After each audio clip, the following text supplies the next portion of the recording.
What animal fact ruined that species for you? It was initially horrifying to learn that male lions, upon taking over a pride, kill every single cub within the pride. It ruined that honorable and brave image of lions. But upon learning more about lions, it made sense. Most males don't survive to adulthood, and when they take over a pride, their average tenure is typically only 2 years. Killing the cubs causes the females to go into heat. The males don't enjoy killing cubs or even know why they are doing it. They are being driven by a powerful evolutionary instinct that was bred into them. It ensures their gene line is propagated.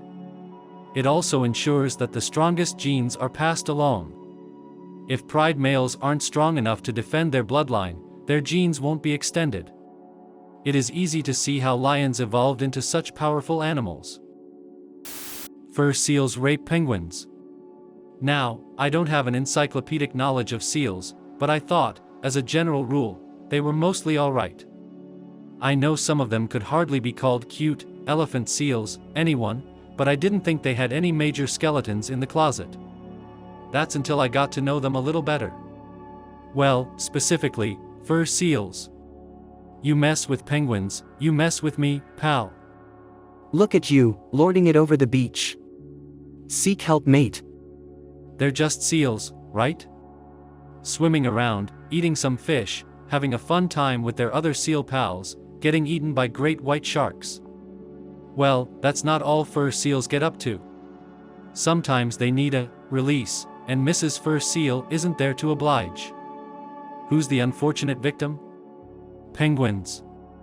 Poor, helpless penguins. Jesus, look at you all standing around, call the fucking police or something. Fur seals on the subantarctic Marion Island, in the Indian Ocean, were witnessed carrying out these lewd acts by researchers, who were actually there to document the elephant seals. Nice surprise, I guess? They viewed this act several times, and detailed the grisly proceedings. The first time marine biologist William Haddad and his team saw a seal rape a penguin, they were shocked. By the fourth time, they were convinced this bizarre behavior was becoming a trend. By the 10th time, they barely looked up from the newspaper, not an actual quote. Here's a bit more info. No, don't thank me.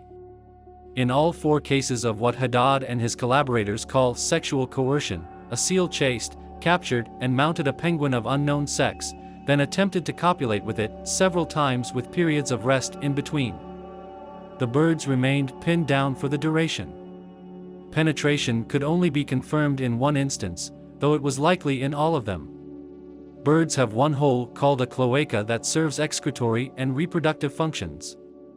In 3 of the instances, the penguin was released after the act. In one tragic case, the seal killed and partially devoured its victim. Great. Rapists and murderers. One particular incident was described as such. The seal ran up to the penguin and bumped it down. It lay on top of the penguin and started thrusting its hips in a copulatory fashion. The seal's erect penis was clearly visible.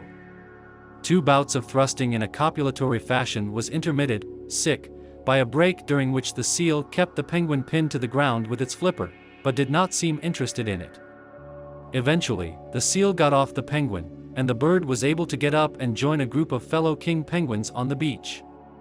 Well, that's more detail than I ever wanted or needed to know. Oh well. On the bright side, at least. Nah, who am I kidding, there is no bright side. Damn nature, you scary. You know, I had no problems with pandas before I found out why these sympathy-sucking beasts are going extinct.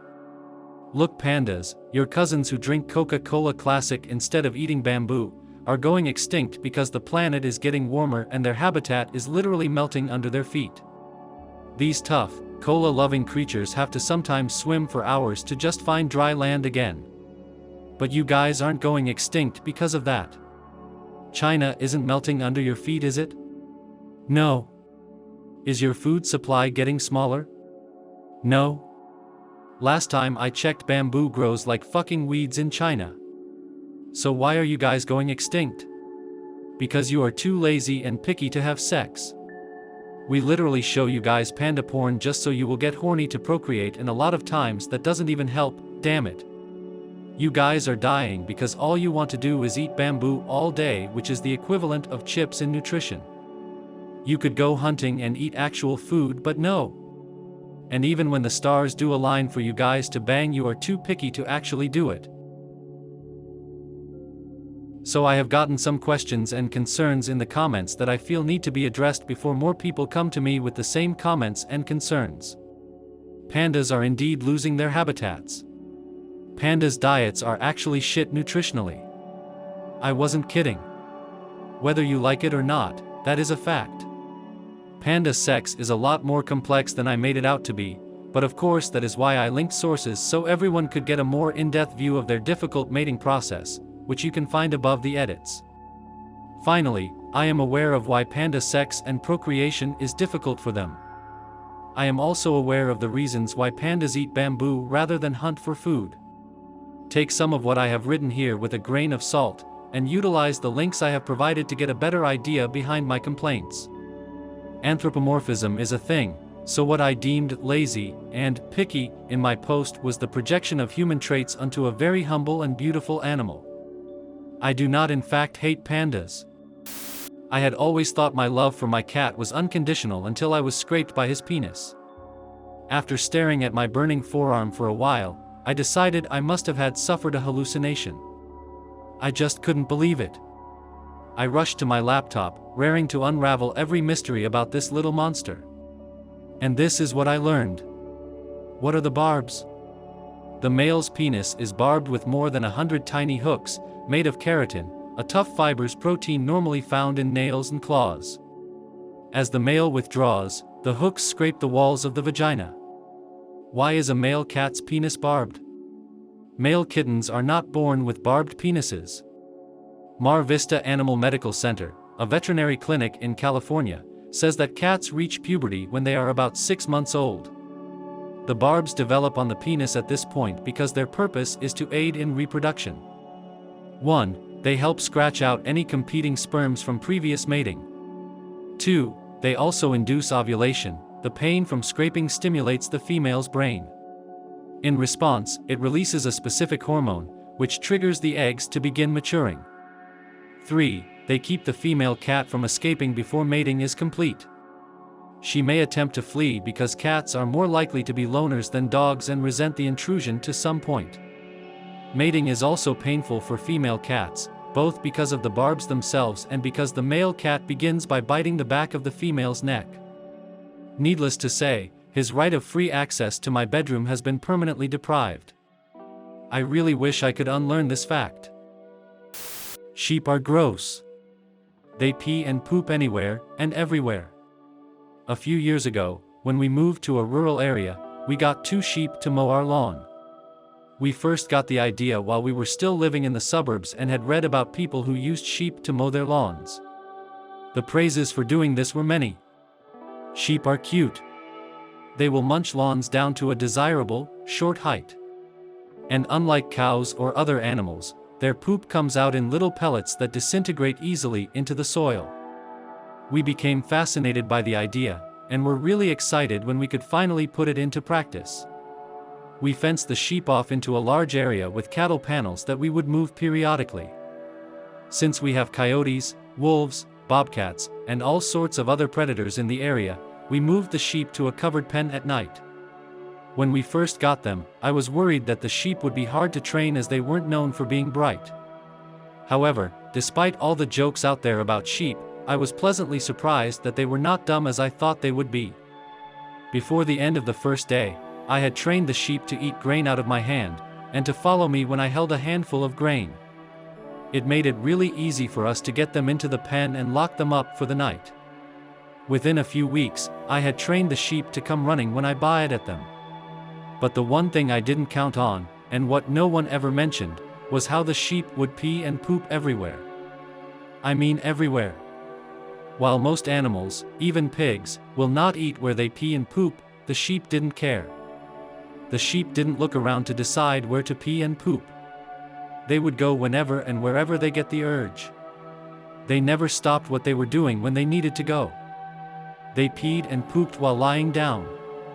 They peed and pooped while standing. They peed and pooped while walking. They peed and pooped while eating. They peed and pooped on the grass and then seconds later munched on the same grass. They peed and pooped in their grain bowl. They peed and pooped in their water bucket. They peed on my foot before I got more careful about not standing behind them. They peed and pooped on each other. They were so gross. You have no idea what it's like to clean sheep poop out of their food bowl daily. Or to have to chisel the poop out of their drinking bucket in the winter when I went to fill their water. Before I had sheep, I thought they were cute and cuddly creatures. Now when I see sheep, I just see a gross peeing and pooping machine. The only good thing about how a sheep pees and poops is that they don't discriminate. They are equal opportunity poopers. Mongoose. There's a whole neighborhood of them living in a graveyard, which is right in front of my workplace, police station. I see them all the time. I know this species possesses the skill of killing snakes, which to me, sounds quite badass for an animal this size. I'm impressed with their audacity. So I didn't have any problem with mongooses until say, 3 days ago. I was in my office, minding my own business, browsing Facebook posts, and it's when I came across a video where it was showed that in some village people were catching mongooses out of a graveyard because, according to them, mongoose digs into graves and eats dead bodies. Over dozens of mongooses were shown caged and moved away. I never thought of this. Surprised? Is this information correct? So after a few minutes, I asked a colleague the same question: why do I see mongoose in this graveyard? Because mongoose digs holes into the graves to feast on the freshly buried bodies. And I thought, oh my goodness. How come I didn't know of this? I mean, I did wonder about their presence around here but never had such anticipation. Buried corpses' decomposition and ingestion is obvious and all. But mongoose's involvement in the process struck me as a shocker, I must confess. Badass or not, mongoose suck. You know these lovely little creatures? Cute little ducks? Well, it turns out, they're basically all rapists. Duck populations usually have fewer females than males, so females can be choosy with who they pick to mate with. They only choose the best males to mate with. The males that don't get chosen aren't too happy with this. So they usually resort to gang raping female ducks. Groups of males will surround a female and takes turns violently mating with her. Sometimes the female even dies. Ducks have been doing this for so long, their genitals have evolved for the task. The females have evolved so it's harder to rape them, and males' genitals have evolved to combat those females' adaptions. It's basically a genital arms race. The males have technically been winning, because about 2/3 of ducklings are born out of rape. I'll never look at them the same again. The fan favorite chimpanzee. I mean, they can draw, dance, do acrobats, solve math problems, and they can learn skills not just from us, but from each other as well. Pretty impressive. But the fact of how insanely and frighteningly violent they can be, and unpredictably too, is the stuff of nightmares. It's no surprise that chimpanzees can kill, but that's not the scary part. Chimpanzees will often mutilate the bodies of their victims, whether other animals or humans, by gouging on their faces, dismembering their limbs, and even tearing their testicles, as seen in the gruesome St. James Davis attack and the horrifying attack on American tourists in Sierra Leone, which National Geographic featured, that left their driver, Issa Kanu, dead with a heavily mutilated body. Not known to a lot of people, but chimpanzees enjoy eating meat. And what is their favorite type of meat? Neighboring monkeys. Chimpanzees will regularly form groups and go on the hunt for colobus red monkeys. Once they take a hold of one, they throw it from a treetop down to its death, then climb down to eat it. There are also recorded cases of cannibalism among chimpanzees, although rare. They also on occasions eat their young, sometimes in front of their mothers. And there are recorded incidents of chimpanzees targeting and killing human babies. Chimpanzees also engage in territorial disputes over resources and mates, often leading to wars that could last a few years, like the Chimpanzee War. In these wars, chimpanzees will attack, kill, and sometimes kidnap neighboring groups of chimpanzees. And as mentioned above, often mutilating them in the process. The strong apes also regularly abuse their female counterparts, who are more than often ranked the lowest in the group. The reason is not exactly known, but it is believed to be for mating rights and exclusivity.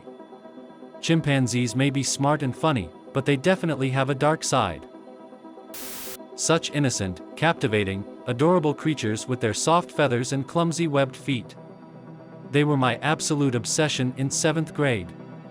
Hell, even my friends knew me as the duck because I identified as one for a full year. I was the duck before I was Michelle. That was until I learned that they had corkscrew penises. You've probably seen this in a meme or your dirty-minded uncle told you during a Thanksgiving dinner, but these swimming birds have more to their birdiness, if you catch what I mean. They literally have male parts that look like corkscrews but move in and out like springs when they're taut. Corkscrew penises. Let that sink in for a moment. I still love them. But they're evil. They're the Hannibal Lecter of animals. Otters kidnap baby seals. They rape the baby seals. Then they drown them. Then they rape the carcasses. Then they eat them. Before finishing the meal, there's also a chance of some hot, sexy necrophilia a few more times. Fine, this picture is of river otters. I bet they're all kind of bastards. This is an adult firefly. It's a hot, humid summer evening and you're just relaxing in the backyard with your fiancé. You hear the chirping of crickets, the buzzing of mosquitoes, and then you see these little bugs dazzling in the dark with their blinking lights. Your soulmate tells you how romantic and special this scene is and how cute fireflies look, but what they don't know is that behind their charming facade these pretty insects are ruthless killers who hide a dark past. This is what a firefly larva looks like. Yes. It's eating that poor snail, and it's doing it in a horrible way. Most firefly larva species are specialized predators that feed on slugs, snails, worms and other larvae by injecting digestive fluids and numbing agents in their body with their mandibles. This allows them to paralyze the prey and liquefy its remains so they can enjoy their meal. These fierce predators usually live in the soil and come out at night to hunt. Larvae have a lifespan of about 2 years, whereas adults live just for a couple of days and their only purpose is using the blinking lights on their abdomen to find a partner and mate. Next time you see a firefly, just think about what it used to look like before it turned into a fully developed adult. Dolphins. I used to love them. Smart. Adorable. Off on a monkey tangent for a little bit. Monkeys have prehensile tails. They can move them, curl them, grab things with them. It's sort of like extra hand. They're incredibly useful appendages on primates. But not on dolphins. Dolphins get prehensile penises. Imagine a monkey tail that can also perform penisly duties. And can retract, a bit like cat claws. Oh, and looks more like a giant pink carrot than a tail. They also spend a fair bit of time masturbating their giant, retractable, carrot hand-tail penis. Male dolphins have been observed using rocks, other dolphins, a live eel, a scuba diver attempting to feed it, a beheaded fish carcass. If a dolphin jerking off its giant, retractable, carrot hand-tail penis with a headless fish doesn't creep you out at least a little bit, you're not totally human. This is a platypus. Cute, isn't it? Unfortunately, the male of this shy, semi-aquatic, mostly nocturnal species of egg-laying mammals is, in addition to being cute, equipped with what they call a spur. It's an inch long, and is used by the male during mating season to stab its rivals into submission. However, it will also stab you if you annoy it. So never annoy a platypus. Trust me on this one. Not only can stab you so hard that it may actually get stuck, flapping about with this spur buried an inch deep somewhere in your flesh until someone comes along and physically extracts it from you. You will probably need someone else to do so. Because of the pain. A pain victims describe with terms like immediate, sustained, and devastating. You see, this spur is attached to a modified sweat gland containing a venom said to cause a truly horrific and unbearable sort of agony, and while most venomous animals might leave you in terrible pain for a paltry 7 or 8 hours, the effects of being spurred by a platypus can last up to a month. Yes, one entire, actual month.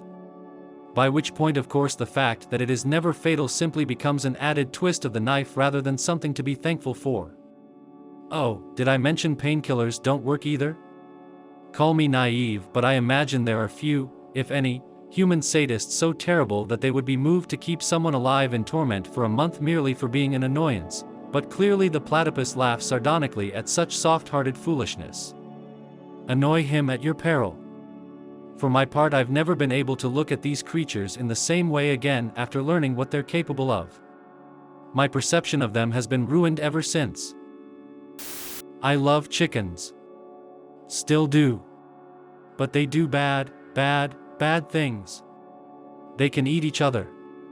For some reason, domesticated hens are prone to cannibalism, attacking their housemates by pecking away at an injured bird's feathers, devouring its flesh and eventually killing the attacked bird. Cannibalism is a learned behavior that can spread quickly through a flock. Poultry have a tendency to imitate each other, so when one member of the flock begins aggressive pecking, others will follow suit. If cannibalism is not closely monitored, the resulting losses to the flock due to flesh injuries and death can be quite high. There are several ways to prevent this, but the most curious solution is red-tinted sunglasses, designed especially for henhouse chickens. They work. Most likely, chickens are opportunistic in their cannibalism. They attack only when they see that another chicken is bleeding, and go after that chicken. By putting red-tinted lenses over the chicken's eyes, the birds cannot as easily tell the difference between blood and other things in their surroundings, and, in absence of blood, remain docile.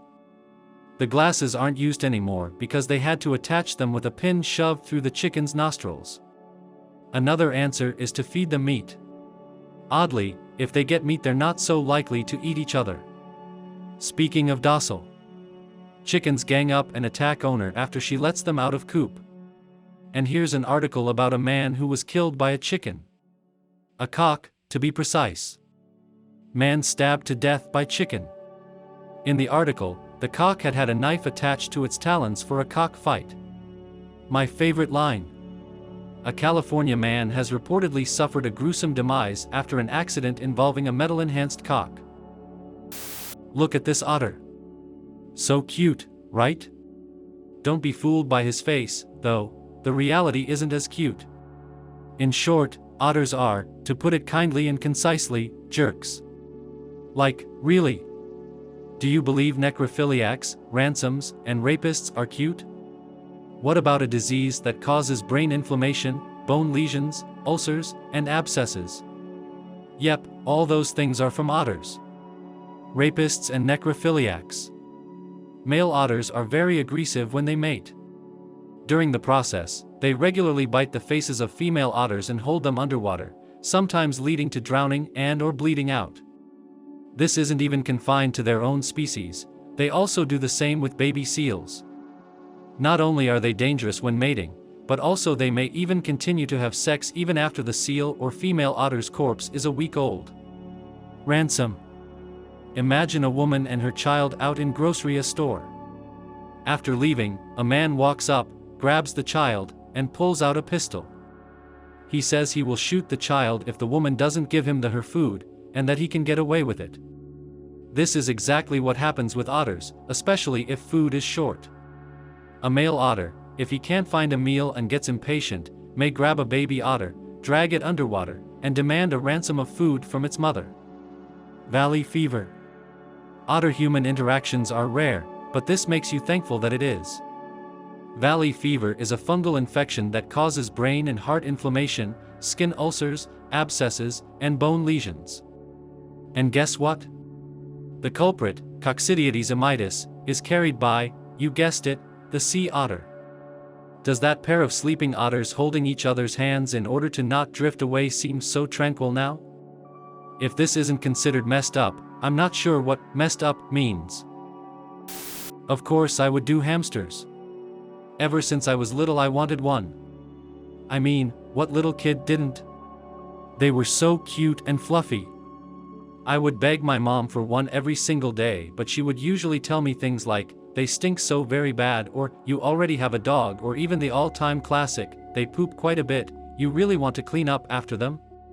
It wasn't till later when my mother snapped and gave in to telling me the tragic tale of how her hamsters began disappearing, until she found out the mother was eating her young. Needless to say, that scarred me out of wanting a hamster. Ever. Poor child Hallie already lost her innocence. Ever since then I cannot look at hamsters without being slightly scared and reminded of that horrible day. Please leave your story in the comments. I would love to make a video on them in the future also. Don't forget to like and subscribe to you never miss a video.